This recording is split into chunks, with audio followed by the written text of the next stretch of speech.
de comunicación es acerca de la construcción social de una lectora sorda y signante. El investigador es David, este es tu signo, ¿verdad? David Poveda. ¿De acuerdo? Pues David Poveda, que tenemos aquí, de la Universidad Autónoma de Madrid, colaborando con otros compañeros, como por ejemplo Marta Morgade y Javier Patiño González, de la Universidad Columbia de Estados Unidos. Una investigación muy interesante que procedemos a que nos cuentes. Vale, pues muchísimas gracias por la presentación. Sospecho que voy a cambiar un poco de problemática, metodología y discurso, porque realmente la investigación que vamos a presentar es un estudio de caso y nos vamos a centrar en las prácticas sociales en torno al uso de la lengua de signos y la lectura más que, digamos, el interior del sistema lingüístico. Entonces, la problemática que aborda este estudio de caso es aprovechar, para ponernos un poco en contexto, es aprovechar el hecho de que tuvimos la suerte, por diversas fortunas para la investigación de la vida, de documentar las prácticas y la relación con la lectura y la escritura de una niña sorda signante a los 9 años y a los 14 años, porque participó en 2 investigaciones diferentes en las que estuvimos implicados. Entonces, lo que hemos cogido es los datos de esas 2 investigaciones separadas e intentar montar un relato de su trayectoria lectora a lo largo de la infancia y la adolescencia. Y la problemática que intentamos abordar es el papel de la lengua de signos, en este caso, en la construcción de una trayectoria lectora de éxito, porque esto es una chica, Cristina, de la cual hablaremos un ratito, que es una gran lectora, aficionada a la lectura, que disfruta con la lectura y explota la lectura literaria, etcétera, de manera exitosa. Y una de las razones por las cuales queremos aprovechar este caso es para poner sobre la mesa una serie de cuestiones que son relevantes y que han generado muchas preguntas y reflexiones en el ámbito del desarrollo del lector en general para los adolescentes, para los niños y oyentes y para los niños sordos, que son la relación entre identidad y construcción de la lectura y la identidad lectora, especialmente en la adolescencia, y las cosas que apoyan y facilitan o dificultan que se construyan identidades lectoras o que la lectura se incorpore como algo importante en la vida de las personas y de los niños y los adolescentes. Y específicamente en el caso de los sordos, de los niños sordos, que usan la lengua de signos, la noción de cultivo, que viene de una serie de autores que se han mencionado en una de las comunicaciones anteriores. El papel que puede desempeñar y de qué manera la lengua de signos puede facilitar el acceso a la lectura y qué tipo de estrategias lingüísticas utilizan las familias signantes para que sus hijos accedan a la lectura a través de la lengua de signos. Pero la noción de cultivo se ha centrado especialmente en las dimensiones más microlingüísticas, el papel del uso de signos, el papel del letreo, etc. Y lo que queremos poner nosotros sobre la mesa es ampliar esta noción de cultivo y pensar en la noción de cultivo como algo que tiene que ver con prácticas sociales, con usos sociales de la lectura, de la escritura, de rutinas, formas de vida en la familia, etc., en las cuales la lectura, los libros, la literatura, etc., pueden desempeñar un papel. Bien, todo esto es lo que os acabo de decir. Entonces, el caso, Cristina, una niña que investigamos a los 9 años de edad y en la cual entrevistamos, pasamos un cuestionario a ella y a su familia, también tuvimos fotografías de su vida diaria, la entrevistamos sobre esas fotografías y también entrevistamos a los padres. De tal manera que a los 9 años obtuvimos un retrato de cuál era su relación con la lectura, sus prácticas lectoras, sus formas de vida en relación a la lectura en distintos ámbitos y especialmente ámbitos extraescolares. A los 14 años nos volvemos a cruzar con Cristina. Cristina es un seudónimo, por cierto, y porque participa en el estudio sobre hábitos lectores en la adolescencia que recientemente completamos en colaboración con con el CENSE, ¿no? En este caso, Cristina completó una serie de autorregistros sobre sus prácticas lectoras y sus usos con la escritura y participó en una entrevista en profundidad sobre estas cuestiones y además luego también su madre estuvo involucrada en un grupo de discusión sobre el fomento, desarrollo de la lectura en la comunidad sorda, con lo cual tenemos de nuevo pues, un conjunto de datos que nos permiten establecer un retrato de sus prácticas y su relación con la lectura a los 14 años. ¿Vale? Y lo que queremos investigar entonces es un poco qué es lo que cambia, qué se mantiene, qué cosas se desarrollan en estos dos momentos de la vida de Cristina. Nos vamos a entrar y nos centramos y discutimos dos aspectos en concreto. Uno, que tiene que ver con el relato, la narrativa, cómo construye y cuenta y describe su relación con la lectura a los 9 y a los 14 años. Y esto de la narrativa es muy importante porque a la hora de construir una identidad lectora, la historia que contamos sobre nosotros mismos o la narración que contamos sobre nosotros mismos como persona que es lectora o no es lectora, tiene un papel muy importante el tipo de identidad que construimos como sujetos lectores, ¿no? Y la narrativa de Cristina tiene algunas continuidades a los 9 y los 14 años y algunas transformaciones, que es lo esperable, ¿no? Lógicamente. Y esto es lo que se llama, ¿no? A los 9 años, este es su relato. No se lee, no lo leéis, ¿no? Que no hay manera de leerlo, ¿no? Bueno, pues os lo leo yo rápidamente. Entonces, aquí nos está contando, estamos en su habitación, yo y una intérprete que me ayuda en la entrevista y está contándonos sus prácticas lectoras a esa edad. Y entonces está sentada en la habitación y está enseñándonos los libros que lee y lo que hace con ellos, ¿no? Y empieza, pues Kika superbruja, detective, Ginny B. Jones y Warner el superguapo, me encanta, el primero se lo deja a un amigo mío, luego me falta el segundo y el tercero y es una serie. Harry Potter, primero me lee Harry Potter y después, por ejemplo, todo esto es su madre. Me cuenta mucho de Harry Potter y es muy curioso todas las historias que me cuenta, me lo lee, me cuenta mi madre o también yo lo leo y se lo cuento a ella, depende del día. Yo también lo hago, ella a mí y yo a ella, pero no se puede hacer en bimodal, no podemos leer y hacer lengua de signos. Cuando terminamos de leer se cierra el libro y se hace lengua de signos, pero no se puede ir leyendo y al mismo tiempo lengua de signos, ¿no? O sea, nos cuenta en este momento cuál es su manera de relacionarse con la lectura en el ámbito familiar y su manera de acceder a la lectura y disfrutar de la lectura como una cosa que forma parte de su vida íntima, familiar, afectiva, etc. Pero a los 14 años, esto que nos contaba a los 9, se convierte en un relato sobre el origen lector.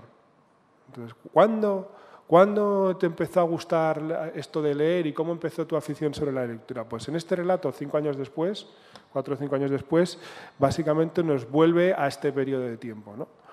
Cuando era pequeña me encantaban los libros con dibujos, empecé a leerlos. También la televisión cuando había alguna película que me gustaba, pero los subtítulos iban muy deprisa. Entonces mi madre se ponía enfrente y me iba interpretando en lengua de signos, lo que aparecía en los subtítulos al mismo tiempo que los veía en la tele y así iba aprendiendo. También me obligaba a leer libros fáciles, pero los leía y no me gustaban. Y se lo dije a mi madre, pero me decía que leyera, y yo que no me gustaba, hasta que encontré un libro que sí me gustó, Kika, de magia. Ahí empecé a engancharme, me motivaba las cosas de magia y hasta ahora, ¿no? De tal manera que este tipo de prácticas que su madre intentaba generar en Cristina a los 9 años se convierten en una historia sobre su origen lector que rememora varios años después y que sigue siendo el punto en el que ancla su entrada al mundo de la lectura y en este caso al mundo de la lectura literaria, ¿no? Como una de las varias formas de lectura y relación con el texto escrito en que está vinculada Cristina. La segunda dimensión que queremos examinar es el tipo de agentes, el tipo de personas que están implicadas en la vida lectora o en la relación con el texto escrito de Cristina a lo largo de estos 2 momentos de tiempo. Y aquí nos interesa señalar 2 cosas. Esto está tabulado y lo tendréis así mejor explicado en la comunicación en su momento. Y lo que tenemos es una serie de agentes y de personas y actores en el mundo social de Cristina que o aparecen o desaparecen a lo largo del tiempo. Algunos aparecen y son importantes cuando tenían 9 años y luego desaparecen como elementos relevantes a los 14, o de manera más significativa cambian su función, ¿vale? Entonces no voy a describir a todos, voy a señalar algunos para que podamos un poco ilustrar esta discusión. Por ejemplo, durante su infancia habla a los 9 años, habla de las relaciones que mantiene con sus amigos y amigas, que son principalmente vecinos de su barrio y los cuales la mayor parte son oyentes, de tal manera que tiene una relación de amistad con estos niños y una de las cosas que hacen juntos es ver la tele, de tal manera que los niños le ayudan a interpretar los subtítulos en los programas de televisión que ven. A los 14 años también tiene amigos, Cristina lógicamente, pero en este caso la red social de amistades de Cristina más bien tiene que ver con otros adolescentes sordos de su colegio, de su red de relaciones, en las cuales la escritura aparece como una herramienta de comunicación vinculada principalmente a las nuevas tecnologías, que es una cosa que por otra parte no es específico de los sordos. Los adolescentes oyentes están igualmente implicados en el uso de las tecnologías, pero vemos que las amistades, por tanto, son diferentes y cambian los espacios y lugares y formas en los que la escritura desempeña un papel, ¿no? Su madre, una protagonista importantísima en su narrativa, identidad y desarrollo del lector. Su madre a los 9 años es una persona con la que lee y en la que participa en estas rutinas familiares de acceso a la lectura. A los 14 años, su madre y Cristina comparten su afición lectora. Son dos lectoras, aficionadas a la lectura, que pueden compartir de igual a igual una afición lectora. Cristina, con 14 años, sabe qué libros está leyendo su madre y por qué le gustan. Yo tengo una hija de 13 años y seguramente no tiene idea de lo que está leyendo su madre o lo que estoy leyendo yo, y menos porque nos gustan los libros que estamos leyendo. O sea, que esto es una cosa significativa, yo ponerlo sobre la mesa, ¿no? Que hable de los libros que está leyendo su madre y que además explique por qué le gustan a su madre y cuáles son las preferencias lectoras de su madre, ¿no? Pero luego tenemos otra serie de agentes sociales que van desapareciendo o cambiándose, sustituyéndose en la historia lectora de Cristina. A los 9 años, en el 2006, Cristina, por ejemplo, nos habla de Kiosquero, protagonista muy importante en su vida lectora a los 9 años, porque el kiosquero era la persona a la cual le compraba la serie Witch, que le gustaba mucho en esa época, con la que intercambiaba la prensa, etc. El kiosquero en su adolescencia desaparece como agente. Pero aparecen otros elementos como su papel en los maratones de cuentacuentos, otras actividades que se hacen en la comunidad sorda y su participación en eventos públicos visibles de la comunidad sorda y de promoción del acceso a la lectura por parte de la comunidad sorda, ¿no? Habría más, pero no quiero discutirlos, ¿no? ¿Bien? Entonces, en resumen, ¿para qué sirve este caso y qué cosas queremos poner sobre la mesa con este caso, ¿no? En el ámbito de los estudios de la literacidad y las prácticas lectoras, no solo para adolescentes sordos, sino en general para toda clase de adolescentes del mundo, ha habido un giro teórico, metodológico, conceptual, como queráis llamarlo, en el cual cada vez se ha puesto más énfasis en el papel de las prácticas sociales, en el papel de la lectura y la escritura como herramientas sociales que sirven para establecer y hacer cosas comunicativas en el mundo y por tanto, la identidad ha desempeñado un papel muy importante en todos estos procesos.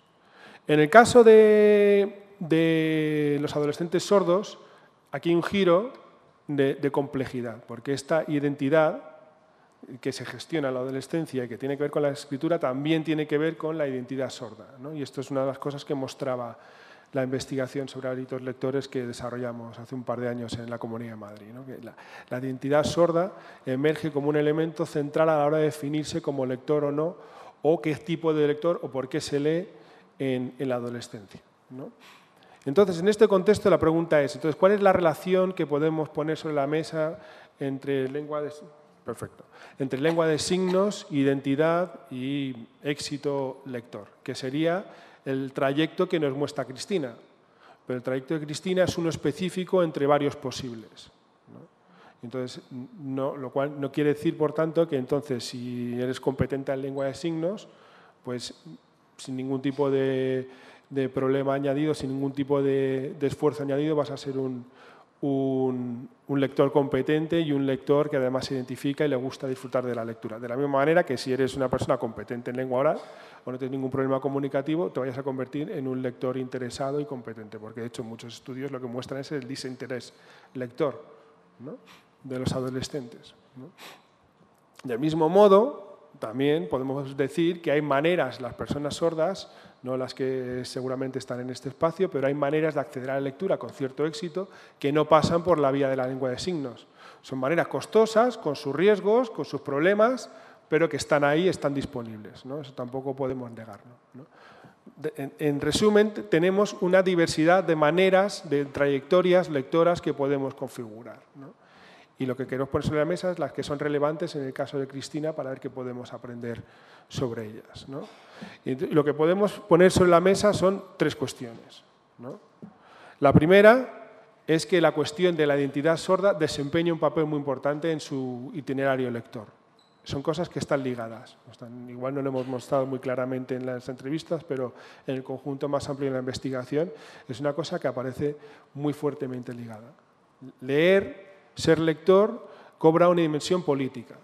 Y esto es una cosa que no debemos ni ignorar ni subestimar, ¿no?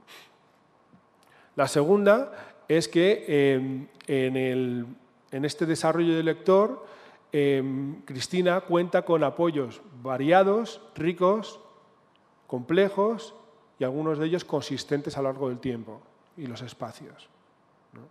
De tal manera que podemos hablar del cultivo de la afición lectora o el desarrollo del lector de Cristina, y podemos utilizar este concepto de cultivo que tiene que ver con el papel que desempeña la lengua de signos en la lectura, como algo que también es entendible en términos socioculturales, como prácticas sociales amplias, ¿no? Esta es una propuesta conceptual nuestra, ampliar el concepto de cultivo en esta dirección complementaria, ¿no?